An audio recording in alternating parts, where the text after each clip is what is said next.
Welcome back. We've got Professor David Awora here with us. He's of the Department of History and Strategic Studies, University of Lagos. We also do have retired Brigadier General Sani Usman, who is the former Director, Army Public Relations, joining us from Abuja. Well, General, let me start with you. I mean, while you were in NIPS, your course had a trip to Accra. There were certain findings and certain other notices that you observed. Could you tell us about what you observed concerning what is currently going on now? Yeah, good morning. You are quite right. When we were on Senior Executive Course 40 2018, our study group, which is study group 5, were in Ghana in 2018. And we had interactions with both government officials and the civil society and ordinary Ghanaians. And part of it, actually, we were interrogating the internet security framework as well as community policing of that country. And in the course of our research and investigation, we found out that actually the relationship between Ghanaians and Nigerians were not so cordial, to the point that the immigration department alluded to the fact that some Nigerians were involved in certain activities to the point that they were deporting some of them. And part of our recommendation was that actually there is need for strengthening of relationship and looking at these issues, particularly the grievances by the Ghanaians against Nigerians. It is a pity that such issues were allowed to degenerate to this extent we are now in. Well, bringing it back here, Prof, you studied some of these actions, and chances are that if this is not properly handled, it just might turn awry. So from what you've seen, what do you think is going on wrong here? Well, we can briefly summarize the developments and identify the underlying causes. Nigeria and Ghana have a lot in common, so much in common. Apart from having the same colonial experience, Nigerians and Ghanaians, even in the pre-colonial period, when you look at the social structure, there's so much that is similar. In contemporary times, when you look at Nigeria's foreign policy strands and Ghana's foreign policy objective, they're almost the same. Pan-Africanism, non-alignment, multilateralism, and all. The major problem is the inability to reconcile commitment to these ideas with the desire to promote national interest. That is a fundamental issue. If you look at what the Ghanaian authorities have been saying, you are tempted to conclude that there should be no problem really, because they seem to agree that, there is need to maintain cordial relations, and they are committed to, forging very close relations with Nigeria. But you have measures taken, actions taken by government, policies put in place by government. When you look at those policies very closely, they are meant to protect and promote national interest. And that goes, in conflict with this, expressed commitment to cordial relations between, Ghana and Nigeria. So that is a fundamental issue. There is a need to, closely examine and reconcile the desire to, promote national interest, promote the interests of Ghanaians and all that, with their desire to maintain cordial relations with Nigeria. Look at the law, for instance, the law that, that is causing the issue. It prescribes certain economic activities to be for Ghanaians alone, all those petty trading and all. But Nigerians go to Ghana and they want to engage in these things. Ghana comes up with, the measure that except you're investing $1 million, in terms of the money you bring and the infrastructure and all that, you won't be allowed. But these traders don't have that kind of money. What they want to engage in is this petty trading that the Ghana's government wants to be reserved exclusively for Ghanaians. So that is the issue. And of course, when you want to maintain friendship, sacrifices must be made. That is what has to happen for good relations to be maintained between Ghana and Nigeria. Raised a a cocktail of issues, if I can use that word now. On the one hand, individual nations are protecting their interests. On the other hand, the people in the different nations have their own roles to play. But then there is a regional interest. How do we marry all these interests that, of course, from what you have said, have been at age-long? Well, in international relations, countries make sacrifices to promote cordial relations because they benefit more when relations are cordial. Look at Europe. European countries make a lot of sacrifices to commit themselves to the European Union. They give up part of their sovereignty, which is one of the most critical things that countries don't want to give up, to be able to maintain their commitment to the EU. That is what has to happen.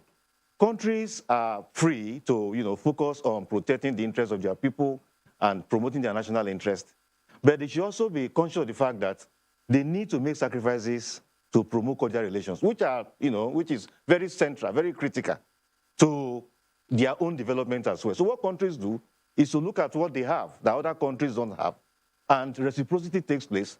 They make sacrifices and things can move on. Of course, rivalry takes place.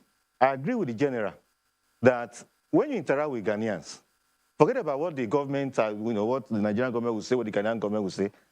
At the lower level, there is this rivalry. There is this, the relations are not cordial. I spent some time in Ghana in 2009 and 2011. You can hardly listen to a Ghana radio station for 2 hours and not hear some negative comments about Nigeria. They will say, oh, we have discovered oil now. We don't want to be like Nigeria, the way Nigeria has done, Frita, the way, you always hear negative things. So when that minister, the Ghanaian Minister for Information said the other day that, Ghana, nobody in Ghana is talking, negative comments and all that. It's not true. Because just stay in Ghana for some time. Just as the general said, you see this, the desire to bring down, the desire to, treat disparagingly, which is what has, degenerated to these attacks on Nigerians in Ghana. Okay, let's touch base with Abuja now. Well, you've heard what he has said. He's talked about some of these issues. And I remember that you talked about your trip to Ghana and what you found out. I mean, in terms of public relations, really, Nigeria put out a statement. Nigeria's Minister of Information put out a statement. Ghana replied. I believe you have seen the content of those statements. In terms of public relations, what comes to you when you see those two statements side by side? Actually, I'm not surprised. Being a fellow of National Institute of Public Relations and having practiced public relations in the military for almost 36 years, I'm not surprised given the two statements by the both ministers of information of the Federal Republic of Nigeria and that of the Republic of Ghana. You don't expect anything less from both ministers because everybody is trying to protect his country's own interests. But basically, what I'm trying to say is that we shouldn't have allowed the problem to degenerate to that extent that it is the ministries of information that are dealing with these issues. We have other key components of the government, particularly the ministries of external affairs of both countries and other diplomatic channels that could have effectively handled this. And going back to that, not only in 2018, I was in Ghana in 2019. And just like the professor said, there is this kind of healthy rivalry between Ghanaian citizens and Nigerian citizens. We have seen it even in the military. In fact, we jokingly used to say that a Ghanaian may not necessarily be interested in anything except when a Nigerian is interested. Once a Nigerian is interested, and definitely you will see the competition. But over time, it has been a healthy competition. But why do we allow it to generate to this extent? I really cannot understand. And of course, using the public relations strategy, this issue could easily be mitigated because there is a commitment on the part of both countries and citizens to live in peace and harmony among themselves. Look at it. We have even a country between us and the Republic of Ghana. But I can rest assured you, Nigerians feel at home in Ghana than in being in Togo. The same thing with Ghanaians.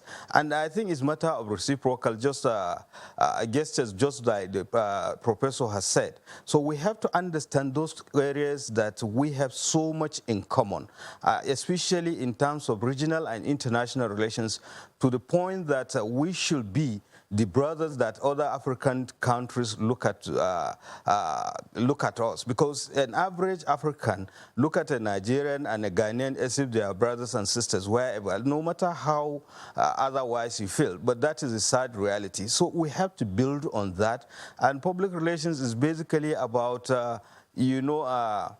dealing with mutual respect and benefit for both countries. And there are many, many, opportunities, for both countries to do that. Take, for instance, the biggest 6 banks in Ghana were owned by Nigerians, or Nigerian businesses, and so many other things. Look at tertiary institutions. There are so many things. And so the issue of hostility between the two countries should not be emphasized like, the opportunities and the good relationship that we should. Yes, I agreed.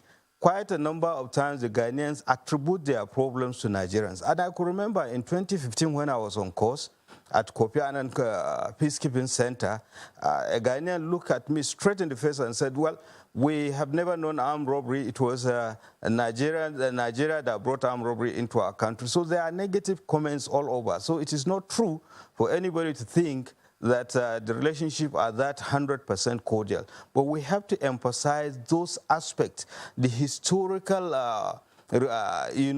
common history we had, the other interests we had together that should be promoted. And if you even look at the issue of security, I could remember the custom officer was telling us, look, if we don't deal with issues, of security and, small arms proliferations and drug trafficking, they will consume all of us. So there are common areas, that Nigeria and Ghana really need to smoothen their relationship. Well, let me come back to Lagos. Professor Orao, well, he says that we should de-emphasize some of those negatives and emphasize on the brotherliness, the bond we have. But the governments will play a major role in that. And I recall recent issues with South Africa when people wanted to take laws into their hands. I recall the government saying, we will not allow you. That's Nigerian government saying, we will not allow you. Policemen were deployed around. And I mean, we saw what happened with that. So looking at the government's response in Ghana, for one, and the statements that are being made, the fact that people are saying elections are coming, and that's the goal for a lot of people, which is maybe why this is being escalated to that level. What would you say the role of government should be in this? The government has a major role to play. A whole lot of things that the government needs to do. Some of these enactments they come up with to try to protect the interests of Ghanaians, the economic interests and the rest of them, they need to, be well thought out. They need to, look at what the implications of some of those laws will be on relations between them and other West African countries. That is one. It's government that makes those laws and not anyone else. Second, the government needs to, take a decisive step to, enlighten Ghanaians on the need for them to be accommodating of other, people from other countries in Ghana. Because apart from the level of government, there is this, rivalry and this bickering, this distrust and mistrust, among Ghanaians and then against Nigerians and all that, and other, of course, other people from other countries in Ghana. There's the need for enlightenment. There are too many negative things that anything that happens that is negative, they want to adduce to Nigeria. So the government has a whole lot to do. Apart from the diplomatic level, they need to come down to look at the laws they make in an attempt to protect the interests of Ghanaians and see how they can reconcile that with their desire to maintain cordial relations with Nigeria and, of course, other countries in West Africa. But they are, and they should also understand the fact that Nigeria and Ghana, occupy a special place in West Africa. Many of the conflicts that have broken out in West Africa in the past 20 years or so, Nigeria and Ghana were pivotal to resolving them. You need to see how many meetings were held between Nigerian leaders and Ghanaian leaders in resolving the crisis in Sierra Leone, Liberia, and most recently in Cote d'Ivoire. All of these things are things that government needs to focus on. Our own government too we need to continue to, encourage our people. Because when you go to Ghana, there's a whole lot of 419, I mean, this cybercrime in Ghana. And when I was in Ghana, I went to our embassy. At that time, Obanikoro was our high commissioner. There were confirmation of many Nigerians who were actually involved in cybercrime in Ghana. So we also need to tell our people, you go to another man's country, be sure to respect the laws of that country, because these are some of the issues that have caused, a conflict between Ghanaians and Nigerians. So the government has a whole lot, to do in terms of the laws they enact, how it will affect people from other countries, in terms of, how to ensure that they enlighten Ghanaians to be accommodating of people from other African countries, and then make them understand that cordial relations will be, a win-win thing for both them and, immigrants from other countries in Ghana. Now, looking at the pronouncement of the two governments, it would seem like there is a lot that both of them aren't doing or are doing more in their own interest than in the regional interest. Because if you look at the law, for instance, that's the GIPC Act that the Ghanaian government has come up with, many believe, of course, that it is frontally against the ECOWAS protocol. And, of course, you saw the report where the Ghanaian government is also accusing the Nigerian government of blocking its own borders and affecting regional trade. So how strong, then, is the ECOWAS and the regional interest in all of these individual nations' interests? Well, unfortunately, ECOWAS is not so strong. And again, the two countries in question are some of the two most important countries in, ECOWAS. Normally, if you have other less powerful countries in ECOWAS having this problem, you see Nigeria and Ghana coming to ensure that, they find solution to it. But in this case, Nigeria and Ghana are the countries in question. So we don't really see how ECOWAS will be able to invoke anything, so serious that would help to resolve the issue. What needs to happen is for there to be a honest and sincere, discussion. I mean, a commission was set up in 1988, Nigeria, Ghana, to foster, friendly relations and things like that. Things like that need to take place so that these things are honestly discussed and implementation takes place at the level of government and, of course, at the level of getting the people to be committed to, accommodating, one another, and helping them understand that friendly relations, maintained by people from Ghana, Ghanaians and Nigerians, will be beneficial to both Ghanaians and Nigerians in the long run. And that when there are frictions and bickerings and conflicts like this, no one benefits from it. These are things that need to happen. ECOWAS does not have the muscle because the two countries in question are two of the most important countries in ECOWAS. So it's the responsibility of the government of Ghana and Nigeria. Fortunately, the Nigerian government has expressed its own grievances. The Ghana government has responded, This is what they should build on. We understand the president of Ghana will speak with the Nigerian president. They will not come down to the level of the ministers, and then concrete steps will be taken to ensure that maybe some of these laws, they have to modify them and all that, so that the fundamentals, the main cause of conflict will be taken care of. And of course, cordial relations can be built on that moving forward. Well, General, you have said over and over again that there is a need for the two nations to come together and look at the critical issues. Now, given that the ECOWAS protocol is still active, it's not been overturned, and the regional trade is something that everyone is talking about, AFTA is yet to kick off, and these issues are already rising concerning nations within the same sub-region.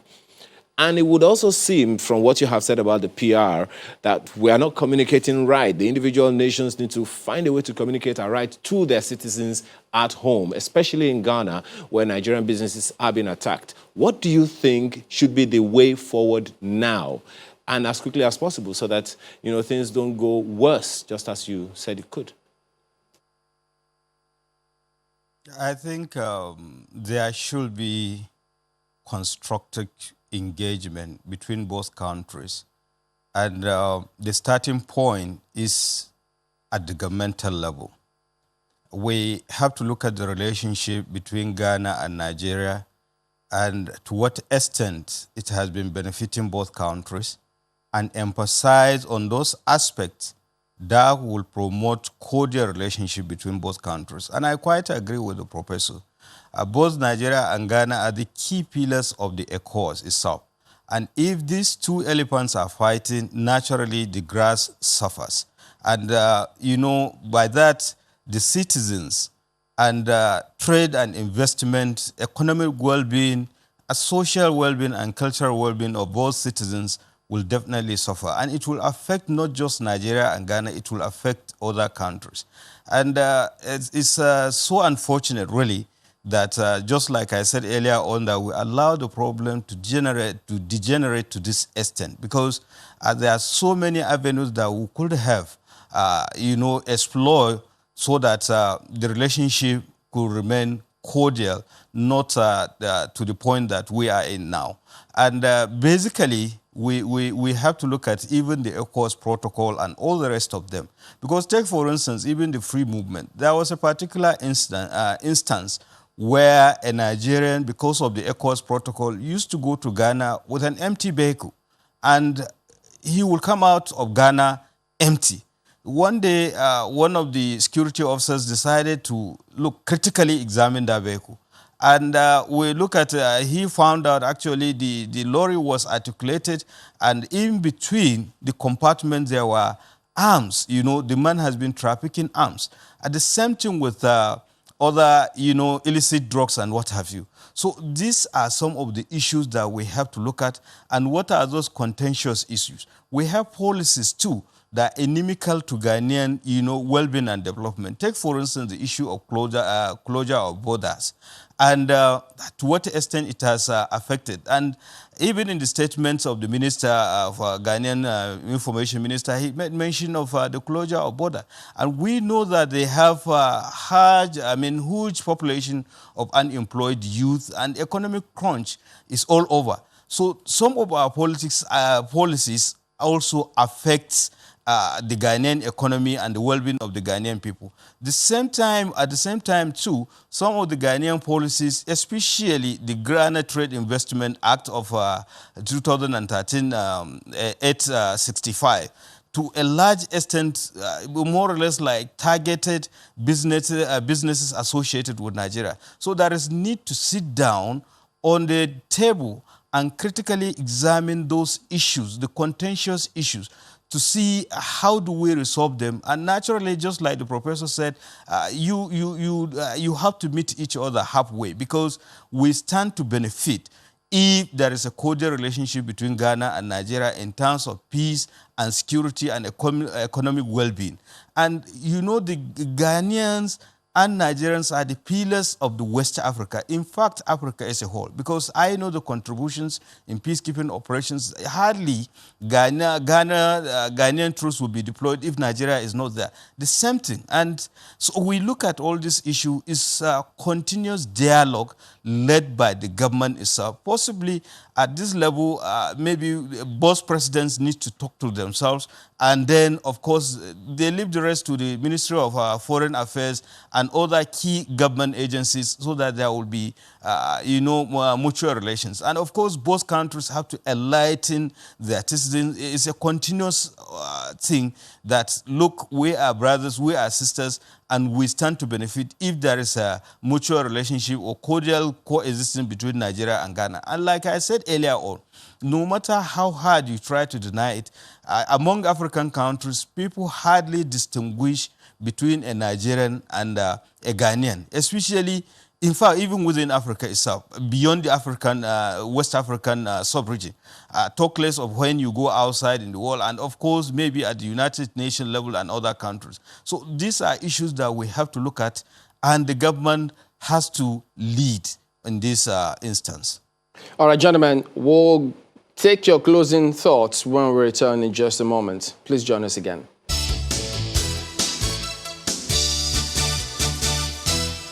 All right, welcome back. Yes, we'll be winding down with those comments. But, Prof, could you tell us, what do you think about the comment made by those two gentlemen? The comments are correct, and they summarize the contradictions, and they also indicate what the way forward should be. Since the beginning of the Fourth Republic, a major strand of Nigeria's foreign policy has been, citizen diplomacy, to pay attention to the interests and welfare of Nigerians everywhere. Before then, it seemed that the foreign policy was just towards outside Nigeria, towards other countries outside Nigeria. But then it was better thought out later to say, okay, there's a concentric circle. And the first layer of the circle must be Nigerians. In times past, Nigerians were treated like this and nobody bothered. So it is, gratifying that, to start with, attention has been paid to the issue. Protests have been, Nigerian government has protested and all. That is the first layer. The second layer is, action to be taken. And fortunately, the government of Ghana has indicated interest that it cherishes relations with Nigeria and that it's willing to take steps so that these issues are sorted out, so that cordial relations between Nigeria and Ghana will be maintained. That is what has to be focused on. Now, there's a point, Bobanikoro made, and that is that elections are around the corner, and that the Ghanaian government may not want to make too much commitment to satisfy Nigeria, because that will put him at a disadvantage. Those are issues that will need to be addressed at the discussion, because from now till December is far. We are still, today is September 1st. We still have a couple of months, and these Nigerians in Ghana are in dire straits. Is that supposed to be tenable? Should that be acceptable? It shouldn't be. That is the issue. That is what Nigeria has to insist on. Because there might be, the Ghanaian government may come and make commitments and then dilly-dally until election and after that. The Nigerian government needs to insist, needs to be very clear that we know elections are around the corner and we know that very few people are, enthusiastic about doing anything now that may be perceived as being against the interests of Ghanaians and puts the particular political party at a disadvantage. Nigeria needs to insist that whatever they agree to, or whatever things they agree upon now, action must be taken so that Nigerians in Ghana don't die before December. Because we saw a similar scenario between Nigeria and South Africa until the governments eventually got together and spoke about it. If Nigerians hit the streets at that time, they were really not happy about that. So chances are that if they don't handle it right, Nigerians can always push back if they feel the government hasn't done enough. But do you see this affecting this Africa continental free trade after, as a matter of fact? Certainly it will, if it is not properly handled. To start with, there are many contradictions even regarding the commencement of that already. Nigeria has closed its border. That is antithetical to the spirit and letters of that. So there are so many things that need to be sorted out. Not just Nigeria-Ghana relations, yes. If it is well handled, it will be positive. It will contribute positive to it and ease the implementation. Well, the government has said that, look, the economy is chief in all these considerations here. So, that's why we elected the government, to ensure that the economy of the country is strong enough. So if they have to take policies to ensure that our citizens benefit for it, can we kick against that? Yeah, it comes to what we started with, and that is that there needs to be a framework to reconcile protection of national interest with commitment to international, continental and international obligations. We are committed to that, free trade in Africa, and then we are closer, but you can't reconcile that. So there has to be a way to, go around the contradiction. That, okay, what can we do so that economic sabotage we do not suffer from economic sabotage, because that's what it is. When people just move across the border and they don't pay duties and they bring things into Nigeria. So reconciling protection of national interests with commitment to international obligations. That is the thin line the government needs to look for a way around, such that Nigeria-Ghana relations can be better, and such that Nigeria's commitment to free trade in Africa. Don't forget, the closure, I thought the government also said, look, that they had told those other countries that they must ensure that they take measures that they don't continue to sabotage the economy. And the government, I thought they said that if they agree that they can guarantee and those measures are put in place, that they will go ahead and do that is the reconciliation I talk about. It's not that Nigeria will just open its border and then suffer from economic sabotage. Nigeria needs to engage those countries so that the reason for which the border is closed can be addressed. Togo is here, Benin Republic is here. The governments of these countries need to be engaged constructively. Now look, the borders are closed because of this, that, and that.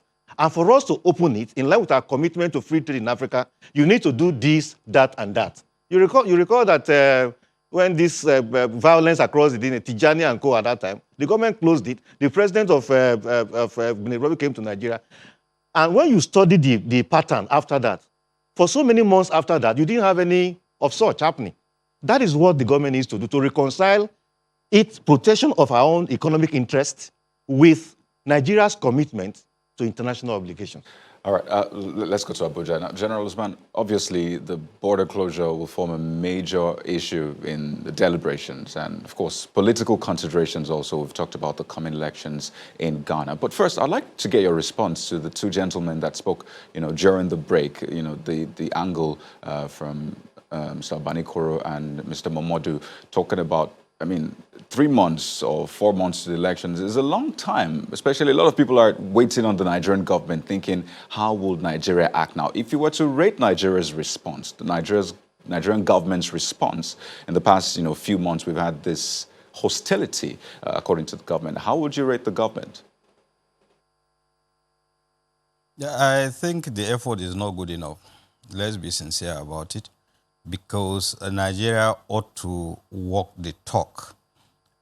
We have so much investment in that country, and there is so much relationship. In fact, when you look at it at the military and security level, there is this exchange program of students, participants at the Command and Staff College and the National Defense College, not just students, but also directing staff at GAPC and Nigerian institutions. So these are issues that the government ought to look at critically. And we seems to be being in a position that we have the upper hand in terms of population, in terms of resources, in terms of investment. Therefore, Nigeria, beyond, glossing over issues, you should take the issue very seriously, because Nigerians actually are suffering in that country based on these legislations and, closure of shops and, in fact, demolition of Nigerian high commissioned properties. And all these things are being carried out by the government agencies of that country. To what extent has Nigeria, showed this affection towards this attitude by the Ghanaians? I think it's not good enough. We should do more. I'm not saying that we should antagonize the Ghanaians beyond what is reasonably fit. But I think we have the wherewithal to ensure that Nigerians do not suffer in that country. And of course, it has to be through constructive engagement, diplomatic missions and what have you. So basically, then coming back to what the former minister said and the former ambassador or high commissioner, Mussolino Obanikoro, and I think we need to address the issue now. The fact that election is coming in the next coming 3 months, we cannot allow this relationship to degenerate. We cannot allow Nigerians to suffer and their businesses suffer. I think we need to constructively engage the Ghanaian government and Ghanaian government and the people to ensure that this issue is resolved. So we don't have to wait for elections. Agreed. Some activities of Nigerians in Ghana are perceived to be inimical to the political atmosphere in that country, because the government itself, the present Ghanaian government, sees Nigerians as if they are being sponsored by the opposition. So they should respect the laws of the land, do things that are expected of an average Nigerian citizen, because a Nigerian citizen, wherever he is a good person, he is a law-abiding citizen, and he should reflect as such wherever he happens to be. So basically, these are some of the issues. And of course, coming back to legislations and policies, we really need to look at those issues that jeopardize the economic well-being of sister African countries, particularly at the ECOWAS sub-region, because Nigeria, they said, is a giant whenever it sneezes, others. Just one moment, General. There was something. Just one moment, General. Pardon me. pardon me for butting in. Just one moment. There was something you said about, the government and the people doing what they need to do, and that is taken. But it depends on the kind of nexus we're able to get between the government and the people. Remember what happened in South Africa. Despite all of the rhetoric of the government of South Africa, the people still continue to do whatever they wanted. You also heard our guest in the studio here in Lagos telling us that since as far back as 2009, the rhetoric on Ghanaian radio has always been one way or the other against, the Nigerian and Nigeria as a nation. And of course, you have also alluded to the same thing. What kind of memo should the people of Ghana be getting about the Nigerian and Nigeria as a country? The kind of issues, I earlier mentioned that Nigerians own substantial investments in Ghana, be it in real estate, be it in banking, and so many other things. So beyond the governmental, and these businesses wield a lot of influences. Particularly, we have the richest man in Africa. He has substantial investment. And of course, he has friends. He has business partners. If we start to talk at that level also, it will permit down to the ladder so that an average Ghanaian will understand that actually some of the problems that they are experiencing in their country is not being caused by the Nigerian citizen living in that country. Vis-a-vis what we have here in Nigeria, we have to understand that they are our brothers, they are our sisters, they are here to benefit from what God has given us. Similarly, the Ghanaians should also be enlightened to understand that Nigerians mean well. And whenever there are infractions like that, the laws of the land should, be applied without any discrimination. And, you should not stigmatize the citizens of other countries. And if we keep on doing that, highlighting those good points, and definitely I am so sure the relationship will be cordial. So while the government is doing its own, the various investors should be doing their own. And in fact, when you look at it, there are also a nexus between our professional bodies in this country and that of Ghana. And if you even look at, I think the West Africa Medical, Postgraduate Medical College, or what, I cannot say precisely what it is there in Ghana. So there is so much relationship among our, professional groups. And so these are the people that should be rallied around to talk to their counterparts in both countries. And I can rest assure you the average citizen will understand, will have a better understanding of the other person, and it will be for the benefit of the Nigerian society and the Ghanaian society if both countries live in peace and harmonious relationship. All right, retired Brigadier General Sani Usman and Professor David Awara. Gentlemen, thank you both for talking to us today.